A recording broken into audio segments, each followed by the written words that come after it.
Hello, sports fans. Welcome to the Nach On Sports podcast. I'm your host, Nach. Welcome, everyone. Glad you guys all on YouTube are watching this. I guys hope you continue to watch the Nach On Sports Show podcast. It'll be here every week on Friday here on YouTube. Shooting right now in the sound booth in Melbourne High School. I want to say thanks to everybody that's helping me put this together. So like I said, we're having a packed show today. We're going to be talking about high school football around the Cape Coast Conference, around the 321 area code. We're also going to be reviewing WLC's trip to Ripon last week and their 31-0 shutout of Ripon College, and looking forward to their home opener against Olivet. We're also going to be talking about the top 5 games for Saturday and Sunday and giving you my thoughts on who's going to win each of those games. But first, let's hit to the Cape Coast Conference High School Football Week 2. First, it's going to be Holy Trinity versus Orangewood Christian. Holy Trinity got off to a really good start in Week 1 as they defeated Father Lopez 33-0. They look to bounce again and continue that momentum against Orangewood Christian. They got to travel to Maitland, Florida today. Then you got O'Galley at Jensen Beach. O'Galley really kind of put the hurt on. They got up on top of Vieira early, 21-0, but then Vieira made a little bit of a comeback in the second half, but O'Galley held on against Vieira. They look to add another loss to Jensen Beach's record, but they play tonight at 7 o'clock, and O'Galley is traveling to Jensen Beach High School. Next one is Boca Raton Christian versus Merritt Island Christian. This will be Merritt Island Christian's first game of the season, so it'll be interesting to see what they do tonight. Melbourne Central Catholic at Trinity Prep. Both teams come in this week with 0-1 records. Melbourne Central Catholic lost last week to Cocoa Beach High School in a close game, even though they had a lot of turnovers. Melbourne Central Catholic looks to rebound this week and try to get a W against Trinity Prep. Florida Air versus Matanzas. Florida Air Academy, their first game, so hopefully they'll get a W tonight. See what happens with those guys. We're also going to take a look at Titusville versus Heritage. These two teams racked up a lot of points last week.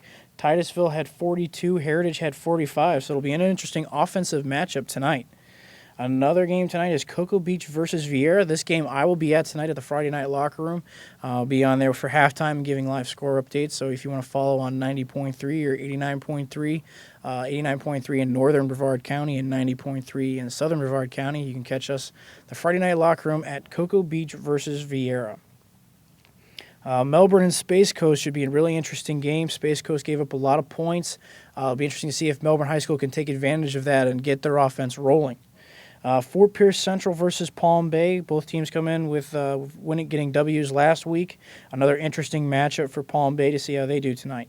Another really good, probably the eye catcher of the entire Space Coast is Hillsborough at Cocoa. Even though Cocoa lost last week, that was a really tough game for them. They were at the Disney Complex. I would expect John Wilkinson to have his team prepared and rebound tonight. St. Cloud at Rockledge. Both teams lost last week, close games. I think Rockledge will probably pull it out against St. Cloud, so I would expect Rockledge to get the win tonight. Other games, Jacksonville Episcopal at Astronaut, Bayside at First Coast, and Merritt Island at Harmony are also tonight.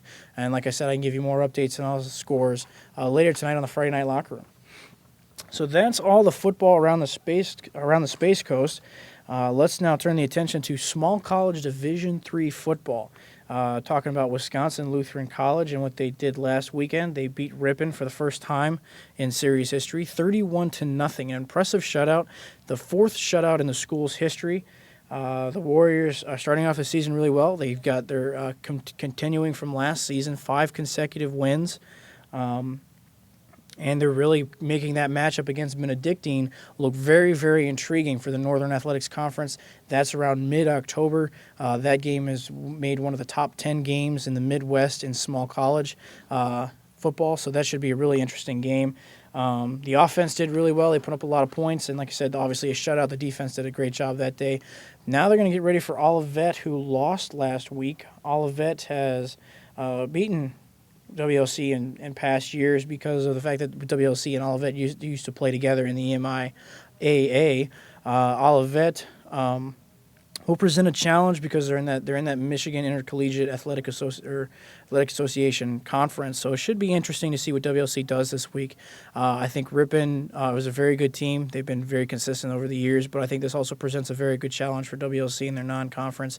So if they can duplicate the same results from last week, WLC should really look dangerous to the Northern Athletics Conference and very interesting. Josh Stadola had a great play last week. He made play of the week. For D3 football, great one-handed catch, so great job to him. And Zach Shaw had 165 yards passing and a touchdown, and a rushing touchdown as well. And the defense, just like I said, a lot of turnovers in that game. Eric Zeiler had an interception. The defenses forced 3 turnovers. Like I said, and the offense just looks good. I think the team looked very good on opening day for their college. So, like I said, I look very forward to WLC versus Olivet this Saturday. That should present a very interesting challenge for WLC, like I said before. So good luck to those guys, all my friends up there. Good luck to you. Hope you guys are watching this, and I'll continue my coverage of Wisconsin Lutheran College football as the season wears on. Now we're going to turn our attention to the Saturday games, all the big games on Saturday. First, we're going to turn our attention to the Penn State-Virginia game. As soon as I can find it, here it is. Penn State lost last week, I believe 17-14 to Ohio.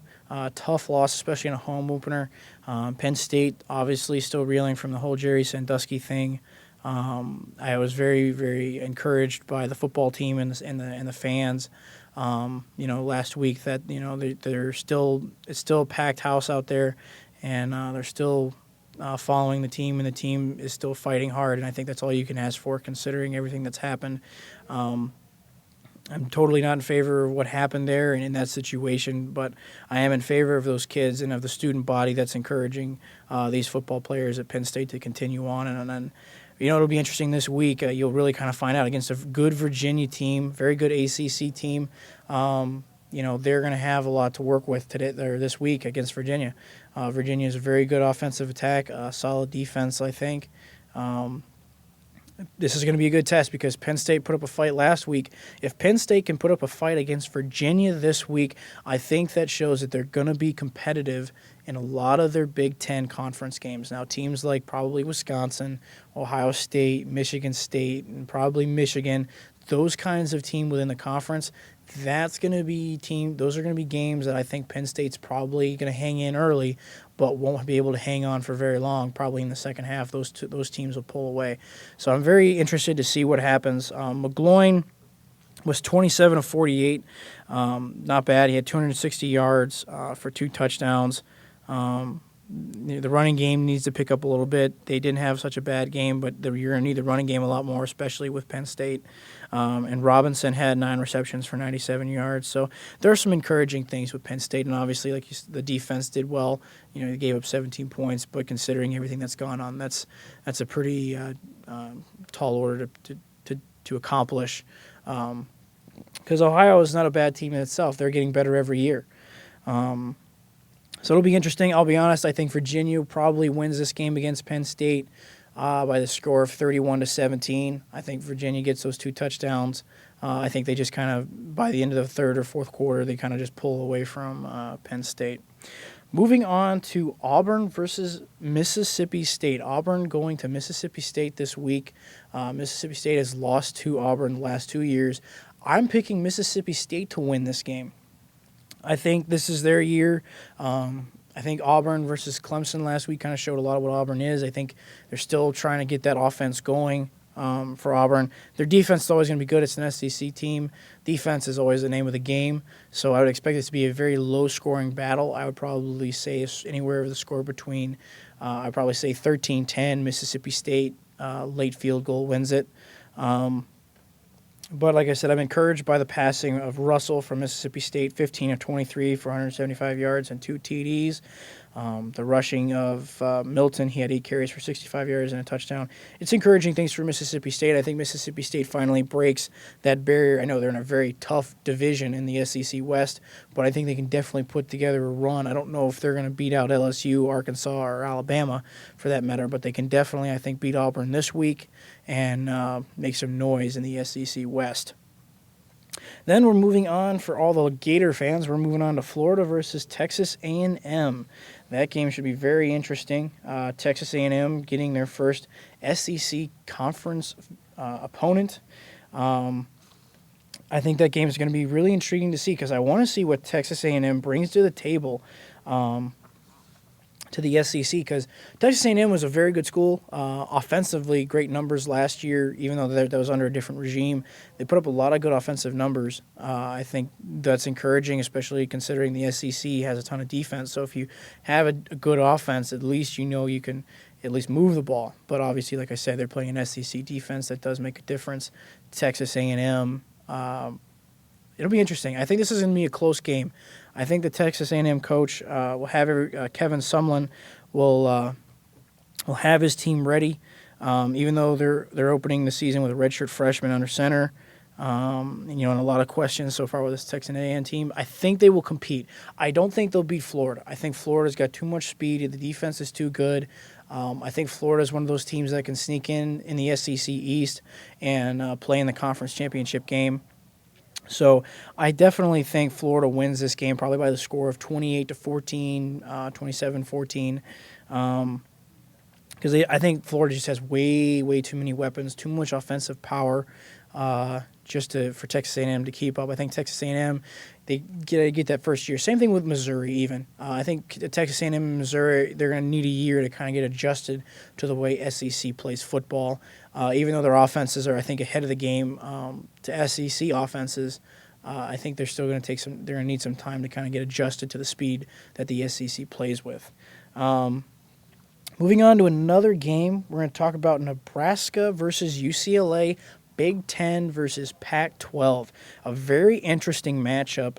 UCLA got a victory last week, so did Nebraska, and they put up some very good numbers, good numbers that encourage you to think that Nebraska and UCLA, both programs are headed in the right direction. Obviously, we know Nebraska is really good on defense, but the question has been, can they get their passing game going? And last week, Martinez, 26 of 34 for 354 and 5 TDs. I don't think Martinez will throw like that against regular opponents, and I definitely don't think those are going to be the numbers he puts up against UCLA. But I mean, if he puts up half those numbers against UCLA, I would take that as encouragement, and he'll just continue to grow this season because he's finally showing. And Nebraska will be even more dangerous because about the running game with Rex Burkhead, even though he's questionable with a knee injury this Saturday. I think if Martinez can show the next level, make a lot of completions, throw for 200, 250 yards, and make the passing game a threat for Nebraska, Nebraska will be a very dangerous team in the Big Ten. UCLA with new coach Jim Mora bringing kind of that pro-style system to UCLA. I like what I saw last week in UCLA. They did some good things, I think. And I think this game is very interesting, even though I think it's getting a little underrated. Because obviously Washington and LSU and Florida and Texas A&M are taking up a lot of the headlines this week. I think this could be a very interesting game. I think this will be very tight.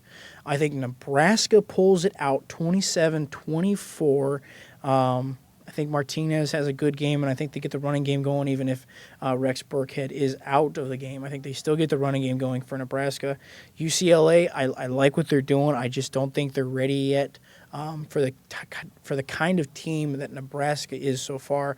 Good defensive team, definitely can run the football. Like I said, the biggest question mark is passing, but I don't think UCLA will be able to handle the running game as long as they have a passing game. If things turn out where Martinez doesn't even put up anywhere near these numbers, obviously that's a different story. But like I said, I definitely think Martinez is going to show that he can definitely pass the football on the bigger athletic programs and definitely show us that he can definitely be a passer in this game. So like I said, Nebraska 27-24 over UCLA. And then the marquee matchup is Washington versus LSU. This game is very interesting to me because I've always been curious, because you don't see it too often where you see the SEC and the Pac-12 matchup. I wish you could have seen it this in the non-conference games early on, especially like some SEC team taking on like a USC team. but I don't think we're going to see that happen. But Washington and LSU, Washington's a good football program, very good offensively. Defensively is where they've always struggled. They got a new defensive coordinator. Things have looked promising for the Huskies, and LSU has a new quarterback. Mettenberger went 19 of 26 for 192 yards and a touchdown. Those are encouraging numbers considering the first-year starter, Mettenberger. LSU, they didn't have a passing game last year, and especially in the national championship, with you have no passing game, your running game gets stopped very easily. So it'll be interesting. I think LSU probably definitely wins this game, or definitely wins this game. I think by the score of 41-23. I think LSU is just that good. I don't think Washington's in the same category. I mean, last year Oregon and LSU duked it out, and Oregon lost to LSU in another 2 different years, 2 different teams. But I just think LSU is a lot better in this year, and defensively and offensively. So I think they can definitely put up the points. And I still don't – Washington's defense, even under a new D coordinator, they're still learning the system, still acclimating the players to the system, and still learning the kinks and getting all the rust, if you would call it, out of that defensive system. So I like what Washington's going. I like their direction. I like the new defensive coordinator. But I just think LSU is way too much. I think we're going to see Mittenberger continue to throw the football. And I think you're going to see a heavy dose of just LSU running the football down Washington's throat. And I think that's just going to be too much for the Huskies. Their defensive line can get pushed around way too easy. They got some big men. But with those running backs from LSU, you need the entire body to bring them down, and you need to gang tackle. And I just don't think Washington's there yet. So like I said, I think LSU wins that game against Washington. It should be an interesting Saturday. Like I said, we're finally all the teams are playing finally. We're going to start seeing, a lot of intriguing matchups, and we're really going to start ramping up the college football season, and I'm looking forward to it. So like I said, let's just do a recap real quick. I got LSU defeating Washington. I've got Nebraska beating UCLA, Florida defeating Texas A&M, Virginia defeating Penn State, and I've got Mississippi State as an upset over Auburn. So like I said, guys, I think this is going to be an interesting weekend. I think Auburn falls to Mississippi State this week. So it should be a very interesting college game day. If you get a chance to watch some of those games, I hope you do. All intriguing matchups, and I'm looking forward very much to the Washington-LSU game, even though I just called it a blowout. I think it'll be a very interesting game to watch, at least in the first half for sure. So, turning our heads from college football to the NFL, the opening week is finally here for the NFL. No more preseason, no more training camp, no more 53-man rosters are here. They're in, and it's time for the NFL season. I'm so excited. I'm pumped. The Wednesday night game, the New York Giants versus the Dallas Cowboys. Oh, that was exciting. Good game. I'm glad that's the game that we kicked off with. And to be honest with you, I was very surprised with the Dallas Cowboys defeating the New York Giants. But then, of course, everybody was surprised by that. Tony Romo played phenomenal. Kevin Ogletree played just out of his mind. Nobody saw that kid coming anywhere for having over 100 yards receiving and 3 touchdowns. But the Dallas Cowboys did the job. And DeMarco Murray looks like the type of back I expected him to be. I was a little hesitant to pick him up in my fantasy league. Kind of wish I did now. But I was hesitant just because of the injury that he suffered last season. I wasn't sure how quickly he'd be able to respond. But the guy responded very well, going in between the tackles and breaking tackles and getting extra yardage and getting those first downs. And Romo was clutch, especially that 3rd and 10 play, getting that slant pass. Ogletree looks like a very good number 3 option, and Miles Austin looked very good. The hamstring is okay for right now. That was one game. So hopefully he can stay healthy for the rest of the season. But the Cowboys, even with their offensive line issues, their offense still looked like they will be able to score points. Because I was worried about the offensive line. I wasn't sure if Tony Romo was going to get any kind of time to throw the football, and if DeMarco Murray was ever going to get any time to really, or get any holes to run through for that matter. But they surprised me. They responded well. And the Giants, Victor Cruz dropped 3 balls, and all 3 of them could have been first downs that could have extended drives. Obviously, you had the play where the call wasn't made in the end zone, which probably should have been called for at least holding. Sometimes you're not going to get the calls. It's just going to happen that way. So I just don't think it was New York Giants. I don't think it was their night. I definitely don't think that's going to reflect too much into the season. I think the Giants are still heavy favorites to win the East, but that division is so loaded right now. I couldn't tell you who'd win it. But like I said, I think that was an exciting football game. Eli and the Giants looked good, regardless of the fact, and Romo and the Cowboys just looked a little bit better. So that game was really exciting. Dallas's defense, Rob Ryan, and I said this last year. I said that the most underrated aspect of that lockout that nobody really looked into, even throughout the season, was the fact that defenses were so far behind. Rob Ryan's exotic schemes, he couldn't do anything with them because he didn't have the time. Every time you're trying to put something in new, the offenses were 10 steps ahead of you, and you're just trying to get people on the field so you can at least stop the bleeding for some part. So now he's had a full off season. The defense looked really good. DeMarcus Ware was getting after him, getting after Eli Manning, getting sacks, and that back portion of the defense, the back four, were really covering up the receivers really well. Brandon Carr, Morris Claiborne, and the safeties, they look good. I expect Dallas and then NFC East to finally live up to its reputation of being a really good division with Philly. I think Washington will make things interesting. So that'll be an interesting one. But moving on to Sunday's action, we're going to talk about the Washington Redskins and the New Orleans Saints. RG3 officially makes the NFL debut. Be very interesting to see what this Heisman Trophy winner does against New Orleans. I think he's going to have a good offensive numbers day. I think he's going to throw the football really well. And I think his rushing yards are going to be up. The Saints are just because of suspensions, and even when they're without the suspensions, the defense wasn't that good.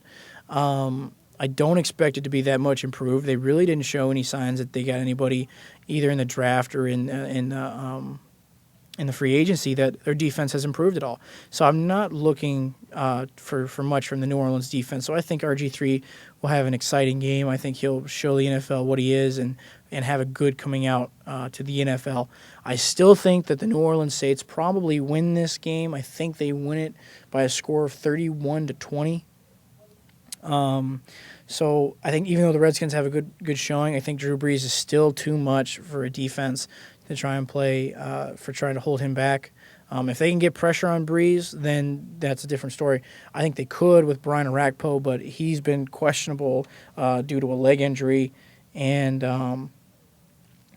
it'll be interesting. Or I'm sorry, no, it was a pectoral muscle that was been aggravating him, and he had it surgically repaired around in early August. So it'll be interesting to see if Brian Orakpo is ready to full go on Sunday, so to get after Drew Brees. So it'll be an interesting situation to see what happens. I'm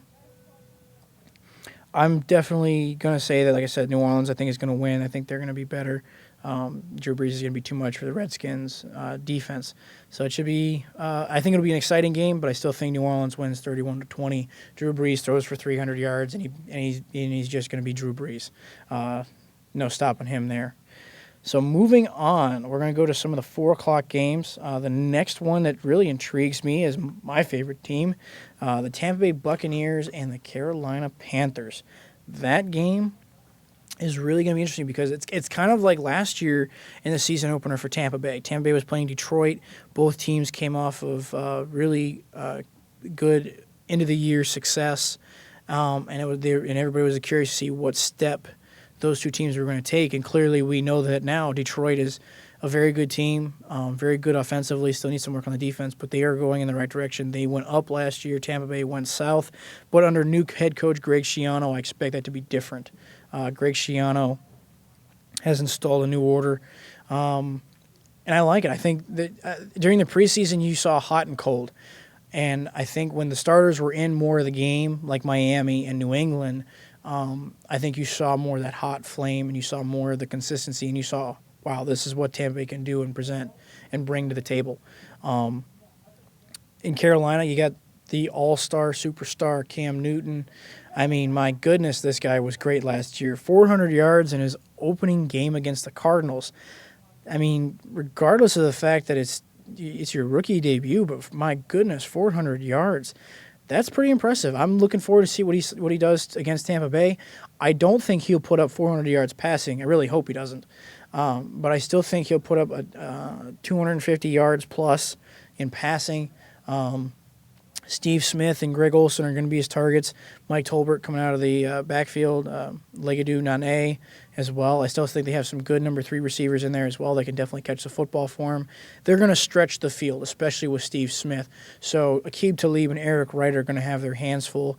Rondé Barber and Mark Barron have looked good so far in the preseason, so they're going to get some work. So it'll be interesting from Carolina's perspective because they also can run the football. Let's not only forget that Cam Newton can also run this thing as well as pass it, but he also has 2 dangerous weapons in the backfield with Jonathan Stewart and D'Angelo Williams. These guys can definitely truck him. I remember 3 years ago, both of these guys trucked Tampa Bay's defense on Monday Night Football for almost 300 yards rushing. I'm just like, oh, Lord. So let's see what the defense has in store for Tampa Bay. I'm really encouraged. Gerald McCoy looks good. The defensive line has looked good. I like the linebackers. Levante David looks like a tackling machine. Mason Foster looks like he's got his head in the game, and he's finally kind of wrapping around the position. So I'm encouraged. It should be a very interesting game. Luke Kuechly for Carolina's defense has just been everything that was gift wrapped on him when he came out in the combine. The guy has put up a lot of good statistics and tackles. He causes turnovers. He causes a lot of havoc for opposing defenses already, and they get John Beeson back. So I think this team, the defense is going to be much improved. This is not going to be a Carolina Panthers defense of years past where you could just throw on them and run on them. Excuse me. So I think Carolina and Tampa Bay should be very interesting. Tampa Bay's offense is where the big question mark for me is.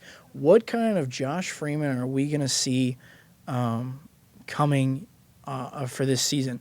Josh Freeman had a great statistical year in 2010, had a poor season last year. I think that was due to the fact he didn't have receivers. Receivers were not getting open, receivers were dropping balls. Mike Williams couldn't get any separation. Aurelius Ben couldn't get any separation. Preston Parker and Desmond Briscoe got some, but they weren't going deep enough. Kellen Winslow, every time he caught the ball, seemed to cough it up as soon as he got it. So, I think last year it was just a reflection of Freeman trying to do too much with not enough weapons. Now he's got weapons. I like Vincent Jackson on the outside. Against New England, you saw what kind of repertoire those guys are going to have and what kind of connection they can be and what kind of dangerous duo Freeman to Jackson will be this season for Tampa Bay. But like I said, it all hinges on Josh Freeman. Josh Freeman has to get Tampa Bay's offense going. If he doesn't, it's going to be a long game for Tampa Bay. They can't have the slow starts. They got to get going fast. Unfortunately, Davin Joseph lost for the season. Tampa Bay was probably going to have one of the better offensive lines in the league with Joseph and Nix and Penn and Trueblood and Jeremy Zuta at center. They might do some shuffling around the offensive line. We won't know until Sunday when Schiano gives out the official starting lineup. So things should be really interesting on Sunday. This game really intrigues me, not just because I'm a Bucs fan, but because there's just a lot of storylines that could be made here on whether or not, okay, is Cam Newton going to suffer a sophomore slump? Is Josh Freeman going to get it back together and he's going to look to form like he did back in 2010? Is Vincent Jackson worth all the money that Tampa Bay paid him for?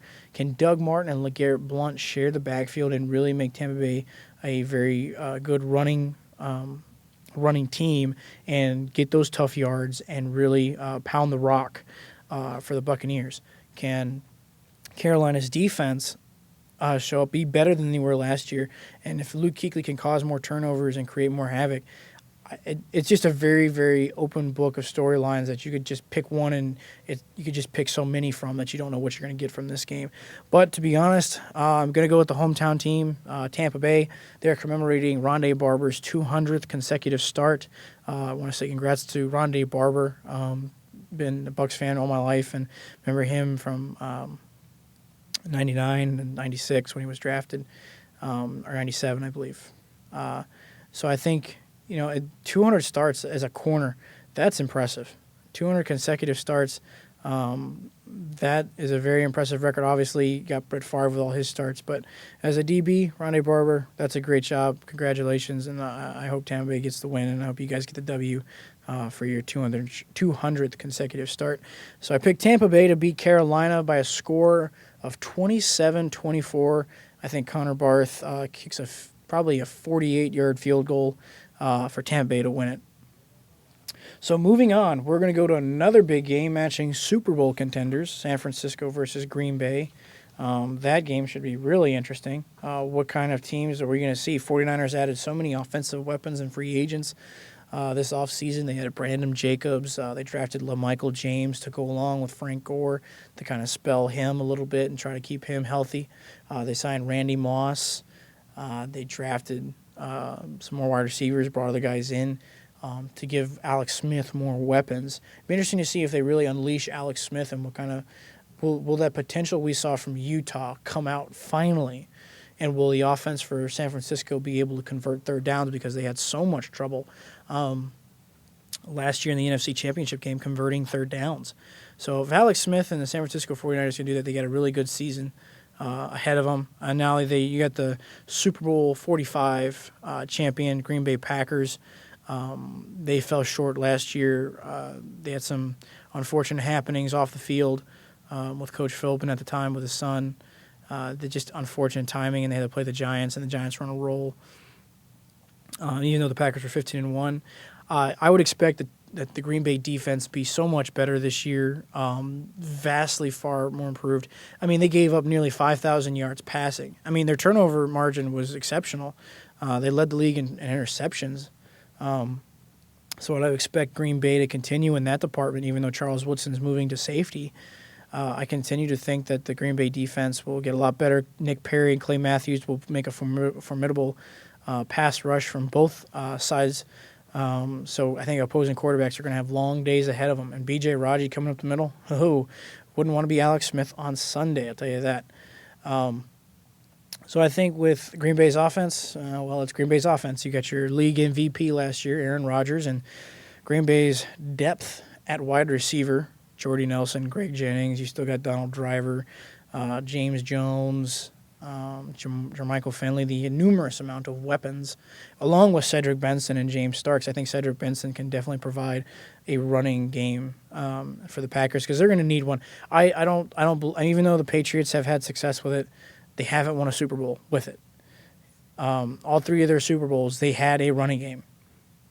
Whether it was Corey Dillon or Antoine Smith, the Patriots had a running game. In the last two Super Bowls they've been in, they really didn't have a running game to speak of. And I think Green Bay needs at least a threat of a running game. I think Cedric Benson provides that.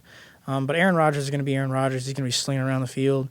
Jordy Nelson is going to be catching him. Greg Jennings is going to be causing havoc for San Francisco's defense. I guess the question will be is how Green Bay's offensive line holds up to the pressure. If you let San Francisco's defensive line pin their ears back and just go after Aaron Rodgers, I think there's going to be problems because the New York Giants showed that they can get to Aaron Rodgers last year in the playoffs. So I think Green Bay definitely needs to show that they can run the football with Cedric Benson and keep that defensive line honest and don't allow them to pin their ears back. But for my prediction, I think Green Bay beats San Francisco by a score of 28-24. I think Aaron Rodgers leads the game-winning drive. Probably a 30-yard touchdown pass to Jordy Nelson, and Mason Crosby kicks the extra point as time expires. So I think Green Bay wins this game. I think Green Bay goes 1-0. I think San Francisco still has a lot to prove. They had a great year last year. Nobody saw them coming. So now if everyone sees you coming, the expectations and the results are definitely different. So everyone knows what you're bringing to the table. So I think Green Bay is going to definitely beat San Francisco on Sunday. So then moving on to Denver versus Pittsburgh. Peyton Manning making his debut. Should be a very interesting game. I'm going to try and watch it. Definitely will watch it, see what happens. But Manning's going to make his first start in a year. The Pittsburgh's defense is a little banged up. James Harrison's banged up. Obviously, safety Ryan Clark's not going to be playing because of sickle cell. always commemorate Mike Tomlin for making that move and never jeopardizing his player safety. But it should be a very interesting game. I think Peyton Manning against in the preseason looked very sharp, especially against San Francisco. Eric Decker, Demetrius Thomas looked very good. Like I said, I expect the Broncos to be slinging it around. I expect Peyton Manning to spread out the Pittsburgh Steelers. I couldn't tell you right now. I think Pittsburgh's got the edge because I don't know what to expect from Denver's secondary. They lost Brian Dawkins, and the secondary has been a little shaky in the preseason so far. So it'll be very interesting. Another important note too to mention is that Manning is 2-2 in the playoffs. He's only thrown for 1,079 yards and 7 touchdowns and 4 interceptions against the Steelers. So that should be interesting. It'll be what kind of Peyton Manning will we see when the bullets are really live and they're firing? Because I'll tell you what, Pittsburgh's going to be bringing the heat, and Peyton Manning, I think, is probably we're going to see Manning get hit a little bit. I don't think the Denver offense is quite there yet with his receivers where he can make a hot read and get rid of the ball really quick. Just yet, I think that maybe is another week or two, maybe. Week 3, Week 4, Manning and the Broncos receivers get that going. Because the preseason, you're only playing for so many snaps. With Week 1, everything's full snaps, so you're going to make adjustments, but you're going to be tired mentally and physically. So I'm curious to see what happens. Will they be ready to make checks, and will the Denver's receivers be able to do so? The Steelers' defense, we all know about them. Troy Polamalu, James Harrison. Those guys are going to definitely be bringing the heat. To Peyton Manning. I think the Pittsburgh Steelers defense will be very good. I think this will be a close contest. I think Pittsburgh wins by the score of 21-17. Even though Pittsburgh wants to run the football, they can't. Isaac Redmond, nobody knows what running back's going to be there. Jonathan Dwyer could be. Isaac Redmond could be either one. I don't know. I couldn't tell you. Should be a very interesting matchup, though, when they try to continue to run the football. I think they can against this Denver defense. I think the thing I worry about is Ben Roethlisberger getting hit too much with Elvis Dumervil and Von Miller bringing the pressure to him. So I think it'll be very interesting to see what this offensive line for Pittsburgh does because they've been shaky all preseason. So we could see some like 4 sacks, 2 for each, Dumervil and Miller. So I think, like I said, Pittsburgh will probably win this game 21-17. I don't think Peyton Manning and the Broncos are quite there yet. But like I said, I think it's going to be a very interesting matchup. Finally seeing Peyton Manning come back and seeing what he does when the bullets are live and firing and when you got an exotic blitz team like Pittsburgh. So we move on to the final game, one of the Monday night games. Baltimore versus Cincinnati. That should be a very good game. Both teams made the playoffs last year. Cincinnati lost in the opening round to the Houston Texans, and the Texans then lost to Baltimore. But Cincinnati's got a very good team, I think, with Andy Dalton and A.J. Green and Ben Jarvis, Green Ellis running the show up there on offense. They've had some injuries with their guard, Wharton. He's out for the season, so it'll be interesting how they replace him. But then, of course, Baltimore's had the same problem. They lost Suggs on the other side. So some of that pass rush is not going to be there that's been there for Baltimore in years past. So Andy Dalton might breathe a sigh of relief, just a little one, when he faces the Baltimore Ravens on Monday night. Baltimore, I think, wins this game ultimately by the score of 24-14. Joe Flacco's looked really good in preseason. He's looked like he's really throwing the football really well.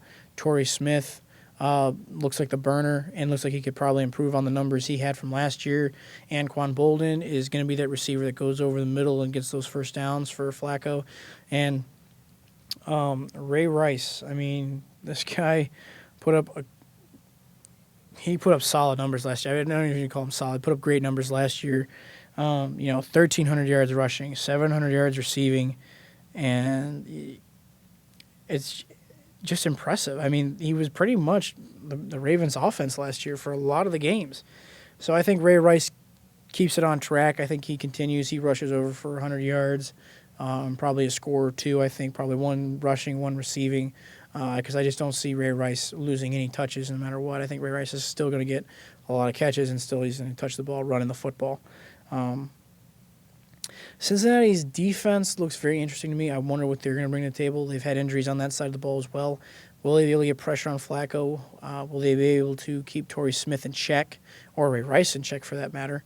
It's an interesting matchup. I really like it. AFC North battling it out. I think they're going to do really well. I like Baltimore and Cincinnati this year to make the playoffs. I think they both can do it. I think Pittsburgh could be the team that could be out of it in the AFC North. So very interesting matchups this week. Like I said, I'm going to review taking Baltimore to win against Cincinnati on Monday night. I'm taking Pittsburgh to beat Denver. I'm taking Green Bay to beat San Francisco. I'm taking Tampa Bay to beat Carolina. And I'm taking New Orleans to beat Washington this week. Should be, like I said, a lot of interesting games, so you guys get to go out and watch them. Hope you have a lot of fun. Should be a great NFL Sunday and a great college football Saturday. Should be a lot of fun. Like I said, I hope you guys continue to watch the Nach On Sports show, which is coming up next week. Continue to listen for the podcast. I'll have these up on YouTube every Friday. I'll try my hardest to. And I hope you guys continue to watch. I hope you guys comment. Always comment. You can click on my Facebook page or even ask me questions on my Twitter page. I'll try to answer them best I can on the show. Like I said, I hope to bring this to you guys like every week, every Friday. You can also check me out tonight. Again, it'll be 89.3 in Northern Brevard, 90.3 in Southern Brevard for the Friday Night Locker Room. I'll be on there tonight with Orville Susong and Steve Wilson. We'll be doing the game Cocoa Beach versus Vieira. I'll be up in Vieira tonight giving updates around the Cape Coast Conference. So hope you guys listen in, tune in. Like I said, join me on Twitter at Nach On Sports, and my Facebook page at Nach On Sports as well. You can just request to be on the page, and I'll accept you. We should have fun this season. I'm looking forward to an exciting football season. I'm excited to bring this to you guys. Hope you guys enjoy it. This is the Nach On Sports Knockout.